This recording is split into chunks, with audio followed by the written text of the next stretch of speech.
Hello students, आज हम 12th class Hindi साहित्य के पद्य भाग में 12वां लेसन नरेश मेहता की काव्य रचनाओं का अध्ययन करेंगे। इस पाठ में कवि नरेश मेहता की 3 कविताएं संकलित की गई है, जिसमें आज हम प्रथम कविता किरण धेनुए का अध्ययन करेंगे। इसमें कवि ने सूर्य की किरणों को गाये बताकर प्रातःकालीन प्राकृतिक शोभा का, प्राकृतिक वातावरण का बहुत ही सुंदर चित्रण किया है। तो आइए देखते हैं। उदयाचल से किरण धेनुए हाँक ला रहा वह प्रभात का ग्वाला।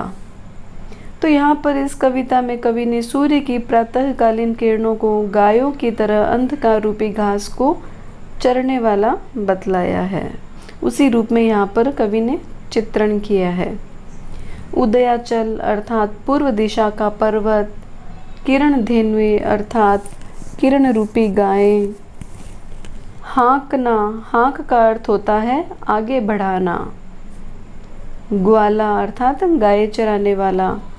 तो कवि वर्णन करते हुए कहते हैं कि उदयाचल से किरण धेनुए हाँक ला रहा वह प्रभात का ग्वाला कि प्रातः काल होने पर पूर्व दिशा के पर्वत से, उदयाचल से पूर्व दिशा के पर्वत से किरण धेनुए अर्थात सूर्य के प्रकाश युक्त किरणें रूपी गायें आगे बढ़ रही है और वह प्रभात का ग्वाला हाँक ला रहा है और उन्हें प्रभात रूपी ग्वाला हाँक देकर आगे बढ़ा रहा है। फिर से देख लेते हैं। उदयाचल से किरण धेनुए हाँक ला रहा वह प्रभात का ग्वाला कि प्रातः काल होने पर पूर्व दिशा के पर्वत से सूर्य की जो प्रकाश युक्त किरणें रूपी गायें हैं ये आगे बढ़ रही है और उन्हें प्रभात रूपी ग्वाला हाँक देकर आगे बढ़ा रहा है। पूंछ उठाए चली आ रही क्षितिज जंगलों में टोली, दिखा रहे पथ इस भूमा का सारस सुना सुना बोली। क्षितिज का अर्थ होता है जहाँ पर पृथ्वी और आकाश का मिलन होता है। टोली अर्थात समूह, भूमा, भूमा का अर्थ है धरती। पूंछ उठाए चली आ रही क्षितिज जंगलों से टोली, वे किरण रूपी गायें अपनी पूंछ उठाए आगे चली आ रही है। क्षितिज जंगलों से टोली, उनके झुंड आकाश और पृथ्वी के मध्य भाग रूपी जंगलों में निरंतर बढ़ते हुए विचरण कर रही है, आगे बढ़ती जा रही है। दिखा रहे पथ इस भूमा का सारस सुना सुना बोली, उन्हें इस धरती पर आगे बढ़ने के लिए सारस पक्षी अपनी बोली सुना सुना कर रास्ता बता रहे हैं। गिरता जाता फेन मुखों से नभ में बादल बन तेरता, किरण धेनुओं का समूह यह आया अंधकार चरता। फेन का अर्थ होता है झाग, नभ अर्थात आकाश, किरण धेनुए अर्थात किरण रूपी गायें, तिरता का अर्थ होता है छिटका हुआ या फैला हुआ। अंधकार, यहाँ पर अंधकार का घास पर आरोप हुआ है अर्थात अंधकार रूपी घास। गिरता जाता फेन मुखों से नभ में बादल बन तेरता। कवि कहते हैं कि उन किरण रूपी गायों के मुखों से झाग गिरता जा रहा है, नभ में बादल बन तेरता, जो कि आकाश में बादलों के रूप में छिटका हुआ दिखाई देता है अर्थात फैला हुआ दिखाई दे रहा है। किरण धेनुओं का समूह यह आया अंधकार चिरता और किरण रूपी गायों का यह झुंड अंधकार रूपी घास को चरता हुआ आगे बढ़ रहा है। तो कवि के कहने का भाव यह है कि सूर्य की किरणों से जिस प्रकार अंधकार दूर किया जाता है या अंधकार दूर होता है, उसी प्रकार से किरण रूपी गायें जो है वो अंधकार रूपी घास को चरकर उनको समाप्त कर रही है। नभ की आम्र छाह में बैठा बजा रहा वंशी रखवाला, आम्र अर्थात आम। अब कवि कहते हैं कि उन किरण रूपी गायों का रखवाला अर्थात सूर्य आकाश रूपी आम के वृक्ष की छाया में बैठा हुआ बंसी बजा रहा है। तो यहाँ पे कवि का कहने का भाव यह है कि उदयाचल से सूर्य की किरणें धरती पर फैलने लगती हैं और उनसे अंधकार दूर हो जाता है। तो चारों तरफ पशु पक्षी प्रातःकाल होने पर कोलाहल करने लगते हैं। ये किरणें उस परमात्मा की गायें हैं जो इस सृष्टि में सर्वत्र व्याप्त है।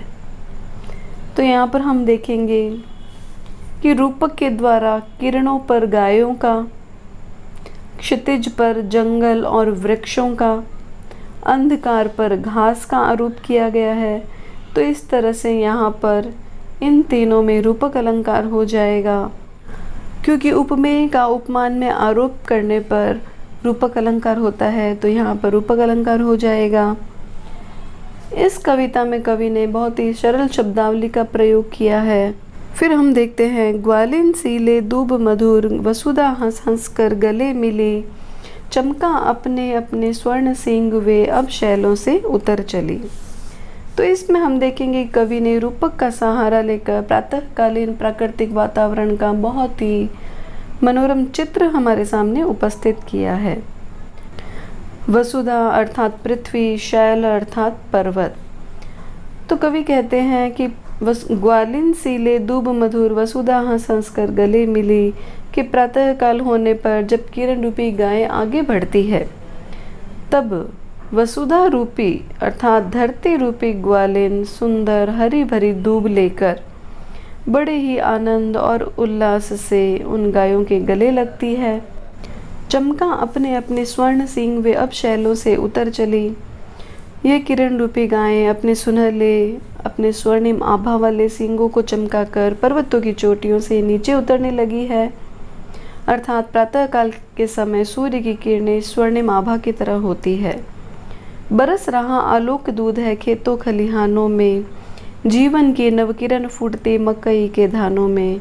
कवि कहते हैं कि जब सूर्य उदित होता है उस समय उसकी किरणें पीली स्वर्णिम आभा वाली होती है, लेकिन जब सूर्य का पूर्ण उदय हो जाता है तो उसकी किरणें पीली न होकर श्वेत बनकर धरती पर फैलने लगती है।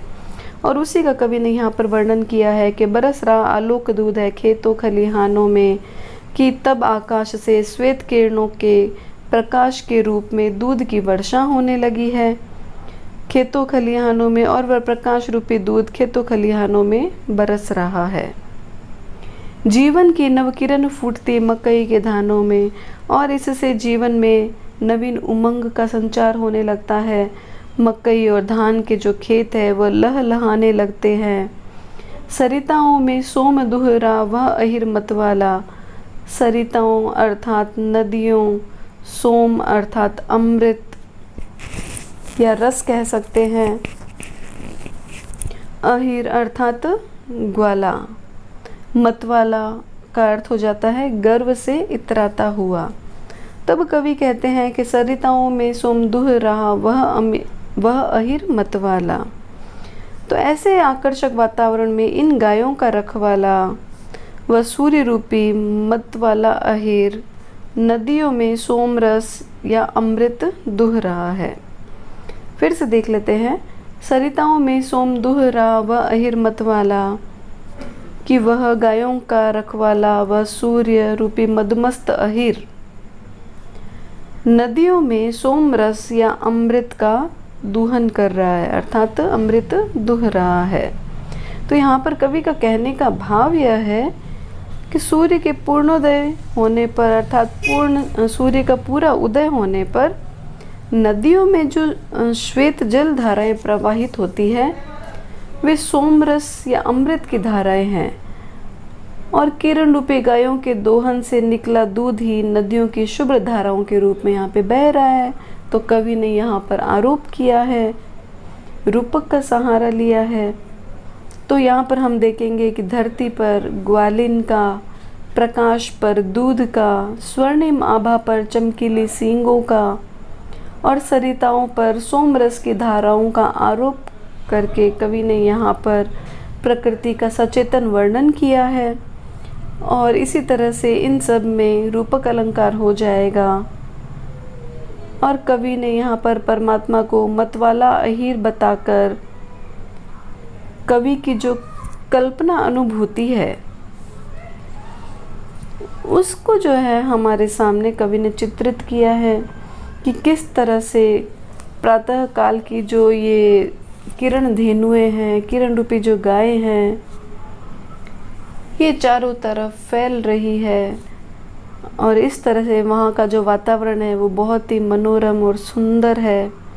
यहाँ पर कवि ने शब्द योजना अर्थात शब्दों का प्रयोग भी जो है कवितावली के अनुसार चित्रात्मकता का प्रयोग लेकर किया है।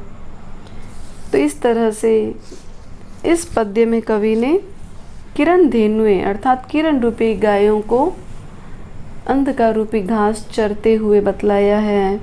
और चारों तरफ जब सूर्योदय हो जाता है, किरण रूपी गायें जो है चारों तरफ फैल जाती है, तो वहाँ का जो वातावरण है वो बहुत ही उमंग और उल्लास से भर जाता है।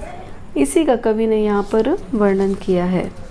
तो अगर आपको हमारा यह वीडियो पसंद आया तो प्लीज़ हमारे चैनल को लाइक और सब्सक्राइब ज़रूर करें, और अगर आपके कोई सुझाव है तो कमेंट बॉक्स में ज़रूर लिखें।